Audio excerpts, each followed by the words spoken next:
அனைவருக்கும் வணக்கம். இன்றைக்கி இந்த வீடியோவில் நம்ம ஸ்டாக் மார்க்கெட்டோட பேசிக்ஸ் என்னென்னலாம் அப்படிங்கிறத பார்க்க போகிறோம். இது பிகினர்ஸுக்கு கண்டிப்பாக யூஸ்ஃபுல்லாக இருக்கும். அப்படி யூஸ் பண்ணக்கூடிய ஒரு 20 டேர்ம்ஸ் தான் இந்த வீடியோவில் இருக்குது. வாங்க வீடியோக்குள்ளே போகலாம். ஃபர்ஸ்ட் நம்ம பார்க்க போகிறது எல்லாருமே கேள்விப்பட்டிருப்போம், ஸ்டாக்ஸ், ஷேர்ஸ் அப்படின்னு சொல்லிட்டு. இந்த வேர்டோட மீனிங் என்னென்னா ஒரு கம்பெனியோட ஓனர்ஷிப்பை குறிக்கிறது.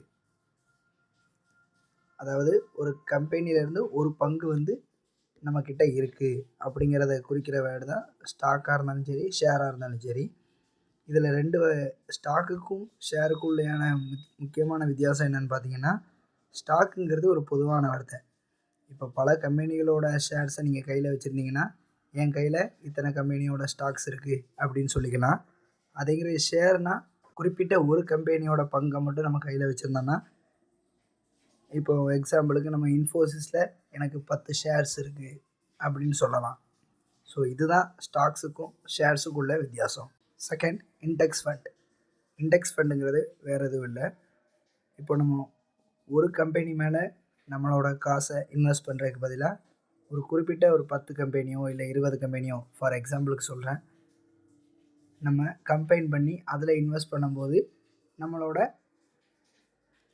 ரிஸ்க் கம்மியாகும். இதுக்கு நம்மளோட மெயினான எக்ஸாம்பிள் நிஃப்டி 50. ஸோ இந்த இண்டெக்ஸில் டோட்டலாக 50 கம்பெனிஸ் இருக்கும். நம்ம போடுற ஒவ்வொரு காசுமே அந்த 50 கம்பெனிகள்லையுமே இன்வெஸ்ட் ஆகும். இது மூலமாக நமக்கு ரிஸ்க் கம்மியாகுது. சேம் டைம் ப்ராஃபிட்டும் ஒரு மாட்ரேட் லெவலில் இருக்கும். அதுக்கு பேர் தான் இண்டெக்ஸ் ஃபண்ட். தென் புல் மார்க்கெட். ஸ்டாக்ஸோட ப்ரைஸ் ஒரு குறிப்பிட்ட காலத்தில் ஏறிக்கிட்டே இருக்குது அப்படிங்கிற பட்சத்தில் அது புல் மார்க்கெட். அதுக்கு அப்படியே ஆப்போசிட் தான் பேர் மார்க்கெட். ஒரு குறிப்பிட்ட காலகட்டத்தில் ஒரு 6 மாதமோ இல்லை ஒரு வருஷமோ ஸ்டாக்ஸோட விலையெல்லாம் இறங்கிக்கிட்டே இருக்குன்னா அதை பேர் மார்க்கெட்னு சொல்லுவாங்க. Then IPO. ஐபிஓங்கிறது இனிஷியல் பப்ளிக் ஆஃபரிங். ஒரு கம்பெனி ஃபஸ்ட் டைம் தன்னோட ஷேர்ஸை பப்ளிக்கு கொடுக்குறதுக்கு முன் வர்றது பேர் தான் ஐபிஓ. இதை ஆர்கனைஸ் பண்ணி கொடுக்கறது செபி. தென் மார்க்கெட் கேபிட்டலைசேஷன். ஒரு கம்பெனியோட மார்க்கெட் கேப்புங்கிறது ரொம்ப ஈஸி.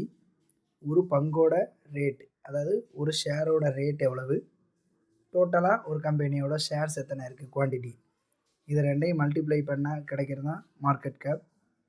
ஸோ இதை வச்சு இதை 3 வகையாக பிரிப்பாங்க: small cap, mid cap, large cap. இது என்னென்னங்கிறத நம்ம அடுத்தடுத்த வீடியோக்களில் பார்ப்போம். தென் இண்டெக்ஸ். இண்டெக்ஸ்ங்கிறது நம்ம ஆல்ரெடி இண்டெக்ஸ் ஃபண்டுன்னு சொல்லியிருந்தோம். சேம் அதே தான். ஒரு நிஃப்டி 50ங்கிறதுல இப்போ ஒரு 50 கம்பெனிஸ் உள்ளே இருக்கும். அதோட மொத்த விலையோட ஏற்ற இறக்கத்தை பொறுத்து இந்த இண்டெக்ஸோட வேல்யூ கூடும் குறையும். தென் டிவிடெண்ட்.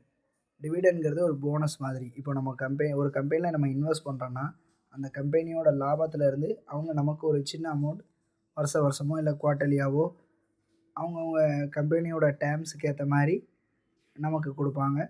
அதுக்கு பேர் தான் டிவிடெண்ட். போர்ட்ஃபோலியோ. இந்த வேர்டோட மீனிங் என்னென்னா, வெறும் ஸ்டாக்ஸை மட்டும் குறிக்காமல் இப்போ நம்ம கையில் இருக்கிற கோல்டாக இருக்கட்டும், இல்லை ரியல் எஸ்டேட்டாக இருக்கட்டும், பாண்ட்ஸ், ஸ்டாக்ஸ், இது எல்லாத்தையும் கம்பைன் பண்ணி ஒருத்தர்கிட்ட எவ்வளோ இருக்குது அப்படிங்கிறத காமிக்கிறது தான் போர்ட்ஃபோலியோ. தென் ப்ளூ சிப் ஸ்டாக்ஸ். இந்த வேர்டோட மீனிங் என்னென்னா, ஒரு கம்பெனி லார்ஜராகவும் இருக்கணும், சேம் டைம் அது நம்பிக்கை வாய்ந்த கம்பெனியாகவும் இருக்கணும். அதுபோல் அதோட ப்ரைஸும் பார்த்திங்கன்னா ஓரளவு ஸ்டேபிளாக இருக்கும். அதாவது மார்க்கெட்டில் சடனாக ரொம்ப ஸ்பீடாகவும் ஏறாது, ரொம்ப ஸ்லோவாகவும் இறங்காது. அதோட ப்ரைஸில் ஒரு ஸ்டெபிலிட்டி அதிகமாக இருக்கும். ஸோ இதே மாதிரி ஸ்டாக்ஸை தான் ப்ளூ சிப் ஸ்டாக்ஸும்பாங்க. ஃபார் எக்ஸாம்பிள் நம்ம இன்ஃபோசிஸாக இருக்கட்டும், ஹெச்சிஎல், HDFC பேங்க், இதே மாதிரி ஸ்டாக்ஸ் எல்லாமே நம்ம ப்ளூ சிப் ஸ்டாக்ஸ்னு சொல்லுவாங்க. வால்யூம்ங்கிறது ஒரு குறிப்பிட்ட டைமுக்குள்ளே ஒரு கம்பெனியோட எவ்வளோ ஷேர்ஸ் விற்றுருக்காங்க, வாங்கியிருக்காங்க அப்படிங்கிறத காமிக்கிறது தான் வால்யூம். அடுத்து பிட் அண்ட் ஆஸ்க். இது நம்ம நார்மலாகவே நம்ம பண்ணுறதா, ஆனால் அதுக்கு ஒரு நேம். அதாவது நம்ம பேரம் பேசுகிற மாதிரி. இப்போ ஒரு கடைக்கு போயிட்டு ஒரு பொருள் 10 ரூபா அப்படின்னு கடைக்காரங்க சொல்கிறாங்க. ஸோ இது பிட். அவங்க நிர்ணயிக்கிற விலை தான் பிட்டு. நம்ம அதை ஒரு 8 ரூபாய்க்கு கேட்குறோம் அப்படிங்கிறது அது ஆஸ்க். அவ்வளோதான். புரோக்கர். ஒரு பொருளை வாங்குறதுக்கோ விற்கிறதுக்கோ இடப்பட்ட இடத்துல மீடியமாக இருக்கிறவங்க தான் புரோக்கர். ஸோ நம்ம ஸ்டாக்ஸை டைரெக்டாக கம்பெனியில் போய் வாங்க முடியாது. இந்த புரோக்கர்ஸ் தான் நமக்கு ஹெல்ப் பண்ணுவாங்க. ஃபார் எக்ஸாம்பிள் ஏஞ்சல் ஒன், ஜீரோதா, க்ரோ, இதெல்லாம் இதுக்கு examples. Then limit order. Limit ஆர்டருங்கிறது நம்ம ஒரு குறிப்பிட்ட ரேட்டை சொல்லி அந்த ரேட்டில் மட்டும் அந்த கம்பெனியோட ஷேர் வந்துச்சுன்னா அப்போ மட்டும் வாங்குறதுக்கு பேர் லிமிட் ஆர்டர். அதாவது இப்போ ஒரு ஸ்டாக்கோட ப்ரைஸ் 10 ரூபா அப்படிங்கிறது இருக்குது.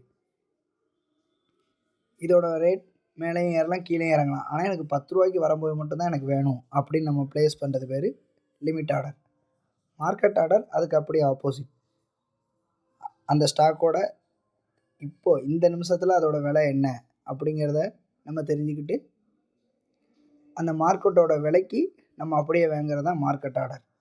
தென் பிஇ ரேஷியோ. ஸ்டாக் மார்க்கெட்டை பொறுத்த வரைக்கும் அதிகமாக உபயோகிக்கப்படக்கூடிய வேர்ட்ஸில் இதுவும் ஒன்று. பிஇ ரேஷியோங்கிறது ஒரு symbolic representation for fundamental analysis. ஒரு ஷேரோட ப்ரைஸை அதோட ஏர்னிங்ஸால் டிவைட் பண்ணும்போது கிடைக்கிறது தான் பிஇ ரேஷியோ.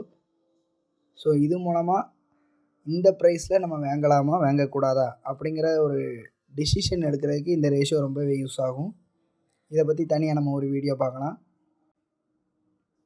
Then volatility. ஒரு குறிப்பிட்ட டைமுக்குள்ளே ஒரு கம்பெனியோட ஷேர் எவ்வளோ தூரம் ஏறும் எவ்வளோ தூரம் இறங்கும் அப்படிங்கிறது தான் வாலட்டிலிட்டி.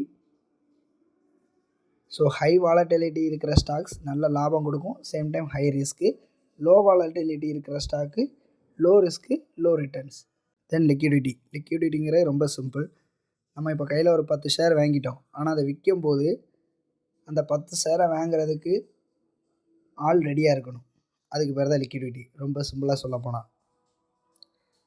அதே நேரத்தில் நம்ம வாங்கி வச்சுக்கிட்டு நம்ம விற்க போகிற நேரத்தில் அதுக்கு ஆள் இல்லாட்டினா அந்த இது வந்து லோ லிக்விடிட்டி இருக்கிற அர்த்தம். ஸோ ஹை லிக்விடிட்டி இருக்கிற ஸ்டாக்ஸை நம்ம வாங்குறது எப்போவுமே நமக்கு சேஃப். ஷார்ட் செல்லிங்கிறது வேறு ஒன்றும் இல்லை. நம்ம நார்மலாக ஒரு பங்கோட ரேட்டு கம்மியாக இருக்கும்போது வாங்கி கூட இருக்கும்போது விற்போம். இது நார்மல் ட்ரேடிங். இதே நேரத்தில் ஒரு ஷேரு ஹை ரேஞ்சில் இருக்கும்போது அதை விற்று விட்டுட்டு அதோட ரேட் கம்மியானவன வாங்கினோன்னா அது பேர் தான் ஷார்ட் செல்லிங். ஷார்ட் செல்லிங் 2 இடத்துல நடக்கும். ஒன்று வந்து இன்ட்ராடேயில், இன்னொன்று ஆப்ஷன்ஸில். நம்ம நார்மலான டெலிவரியில் ஷார்ட் செல்லிங் கிடையாது. கடைசியாக பார்க்க போகிற வேர்ட் ஸ்டாப் லாஸ். இது வந்து ரொம்ப ரொம்ப முக்கியமான வேர்டு. ஒவ்வொரு ட்ரேடரும் தெரிஞ்சுக்கக்கூடிய வேர்ட்ஸ். ஸ்டாப் லாஸ் அதாவது இப்போ ஒரு 10 ரூபாய்க்கு நம்ம வாங்கக்கூடிய ஷேர் திடீர்னு கடகடன் இறங்கி ஒரு 5 ரூபா 6 ரூபாய்க்கு வந்துட்டுனா நமக்கு அதிகமாக நஷ்டமாகக்கூடிய வாய்ப்பு இருக்குது. அதே நேரத்தில் 10 ரூபாய்க்கு இருக்கிற ஷேர் நமக்கு ஒரு 9 ரூபாய்க்கு வந்துட்டுனா உடனே விற்று விட்றணும், நமக்கு வெறும் 1 ரூபா லாஸ் மட்டும் போதும் அப்படின்னு நம்ம ப்ரீடிட்டர்மைன் பண்ணி நம்ம அந்த இடத்துல ஒரு ஆர்டர் க்ரியேட் பண்ணுவோம். ஸோ அதுக்கு பேர் தான் ஸ்டாப் லாஸ் ஆர்டர். ஸோ எல்லா ட்ரேட்லேயுமே நம்ம ஸ்டாப் லாஸ் வைக்கிறது மிக மிக அவசியம். ஸோ இதுதான் பேசிக்கான ஒரு டேர்ம்ஸு ஸ்டாக் மார்க்கெட்டை பொறுத்தனது. இது கண்டிப்பாக பிகினர்ஸ்க்கு யூஸ் ஆகும்னு நான் நம்புகிறேன். இந்த வீடியோ உங்களுக்கு பிடிச்சிருந்துச்சுன்னா லைக் பண்ணுங்கள், உங்கள் ஃப்ரெண்ட்ஸுக்கு ஷேர் பண்ணி விடுங்க. நன்றி.